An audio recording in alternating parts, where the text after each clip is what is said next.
السلام علیکم ناظرین، اس ایپیسوڈ کے شروعات میں ہم دیکھتے ہیں اپنے ساتھیوں کے ساتھ عثمان صاحب خفیہ ٹھکانے پہنچتے ہیں، جہاں پہ لوگ عثمان صاحب کو دیکھ کر بہت خوش ہوتے ہیں اور انہیں زبردست انداز میں خوش آمدید کہتے ہیں۔ اس قدر پیار اور محبت دیکھ کر عثمان صاحب کے چہرے پر مسکراہٹ آ جاتی ہے۔ فاطمہ ایک دم سے آگے بڑھتی ہے اور عثمان صاحب سے لپٹ جاتی ہے، پھر کہتی ہے اللہ کا شکر ہے کہ آپ صحیح سلامت آ گئے ہیں بابا، اب ہم اپنے تمام دکھوں کا علاج ڈھونڈ سکتے ہیں۔ پھر آس پاس دیکھتے ہوئے کہتی ہے میرے بھائی کہاں ہیں؟ اگلے ہی لمحے ارحان علاؤدین کے ساتھ پہنچ جاتا ہے۔ ارحان گھوڑے سے اترتے ساتھ ہی عثمان صاحب سے گلے لگ جاتا ہے اور اللہ کا شکر ادا کرتا ہے۔ باقی سب بھی ایک دوسرے سے گلے ملتے ہیں۔ پھر عثمان صاحب کہتے ہیں مجھے تم جیسے بیٹوں کا باپ بنانے والے، تم جیسی بہادر اور نڈر عوام کا سردار بنانے والے پروردگار کی حمد و ثنا ہو۔ سب لوگ اللہ کا شکر ادا کرتے ہیں۔ عثمان صاحب آگے بڑھتے ہوئے مزید کہتے ہیں میری غیر موجودگی میں تم کسی بھی صورت میں پریشانی کا شکار نہیں ہوئے۔ زندہ رہنے کے لیے، ایک ہونے کے لیے، متحد ہونے کے لیے کفار کے ساتھ جو کرنے کی ضرورت تھی وہ تم نے کیا۔ سلامت رہو، سلامت رہو۔ پھر کئی جھنڈا اٹھاتے ہوئے کہتے ہیں اس جھنڈے کی قسم ہو جس کے لیے ہم نے کئی جانیں قربان کی۔ تو سب لوگ کہتے ہیں قسم ہو حضور، قسم ہو۔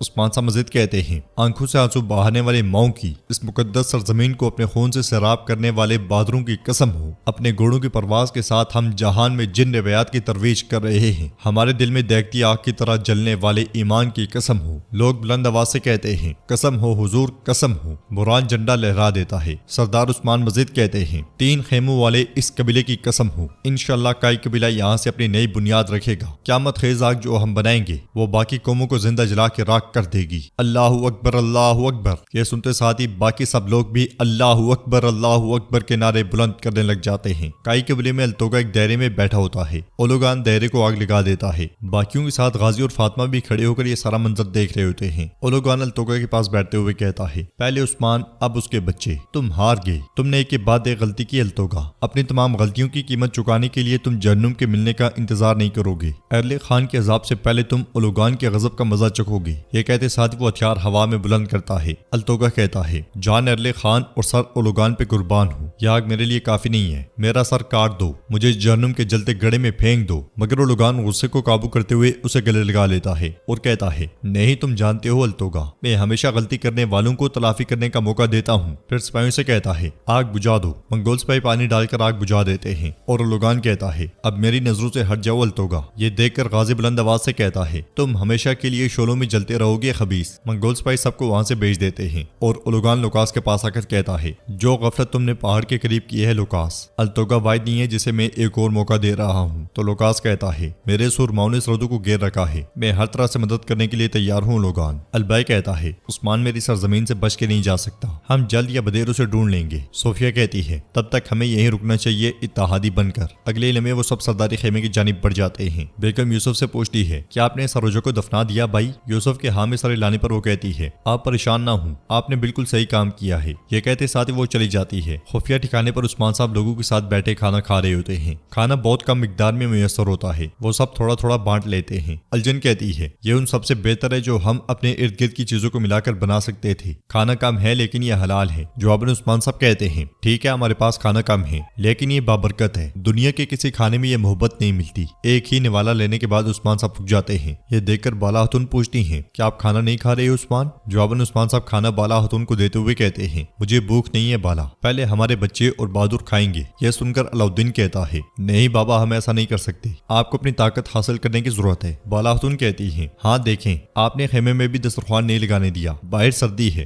حضور کچھ تو کھائیں۔ جواباً عثمان صاحب کہتے ہیں بالا اس حالت میں جبکہ سب باہر ہیں میں خیمے میں نہیں بیٹھ سکتا تھا، بہتر ہے ان کے ساتھ رہوں۔ ٹھیک ہے ہمارا وطن چھن گیا لیکن ہمارے قوانین ہمیشہ قائم رہیں گے جو محلوں اور سرائے میں نہیں مل سکتا۔ پہاڑوں اور جنگلوں میں ہم نے ہمیشہ وہی پایا ہے، آپ لوگ فکر نہ کریں، ہم میں قیامت کی آگ بھڑکانے کی طاقت ہے اللہ کے حکم سے۔ تو ارحان کہتا ہے الحمدللہ حضور، لیکن البائی کی غداری، ایسا غدار ہم سے یعنی کئی نسل سے کیسے ہو سکتا ہے میں سمجھ نہیں سکا۔ تو عثمان صاحب کہتے ہیں اگر آپ چاہتے ہیں کہ آپ اصل کائی کو دیکھیں تو عائشہ کو دیکھیں۔ پھر عائشہ کی جانب سے دیا ہوا خنجر دیکھتے ہوئے کہتے ہیں یہ میرے چچا سنگر تکین کا خنجر ہے، آپ یہاں پہ ایک بچے کی ہمت اور ایک ملت کی نجات کی نشانی دیکھ سکتے ہیں، مجھے بچانے کے لیے عائشہ نے مجھے یہ خنجر دیا۔ یہ سن کر بالا خاتون خوش ہوتے ہوئے کہتی ہیں ہماری عائشہ نے دل سے دکھایا کہ وہ ہمارے قبیلے کی اولاد ہے۔ الجن پریشان ہوتے ہوئے کہتی ہے جرکتائی عائشہ غازی کی بھی مدد کرے گی نا؟ وہ اسے اکیلا نہیں چھوڑے گی ہے نا؟ جرکتہ کہتا ہے وہ نہیں چھوڑے گی نہیں چھوڑے گی، آپ فکر نہ کریں، ہم غازی کو لے آئیں گے۔ حضور ایسا ہی ہے نا؟ تو عثمان صاحب کہتے ہیں ہم غازی کو بھی لے آئیں گے اور اپنی ریاست کو بھی واپس لیں گے، فکر مت کریں، آپ پہلے کھانا کھا لیں، ہمیں اپنی طاقت دوبارہ بحال کرنے کی ضرورت ہے۔ کائی قبیلے میں غازی دعا مانگتے ہوئے کہتا ہے اے اللہ عثمان صاحب کو واپس تخت پہ بٹھا دے، ہماری ریاست بچا لے اور مجھے اس نجات کا ذریعہ بنا دے یا رب۔ اس لیے میں التوگو اس کے پاس آتا ہے اور اس سے کہتا ہے تم بیکار میں بھیک مانگ رہے ہو غازی، ہم کبھی شکست نہیں کھائیں گے،